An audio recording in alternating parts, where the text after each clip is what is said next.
Hello Firebirds, I'm Lucas Ho. I'm here with Addison Hahn bringing you today's GP News from the library. Today is Friday, December 6th, 2019. Weather for today is partly cloudy.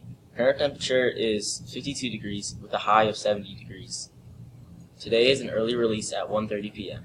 Today for lunch we're having oven-fresh pizza, local romaine salad, and fresh fruit. In sports news, girls basketball won against Norterra King. Unfortunately, the boys made a great effort but were defeated. Great effort, Firebirds. In other GP news, iKids Code is in Lab 116 from 1:35 to 3:05 p.m. today. The library will be closed next Monday, December 9th, and Tuesday, December 10th, for DIBELS testing. Also, Miss Para will not be on campus those same days. Here's the joke of the day. Where's the best place to learn how to make ice cream? At Sunday school. That's all we have for announcements today. Have a fantabulous Friday. This is Lucas Ho and Addison Hahn signing off for GP News.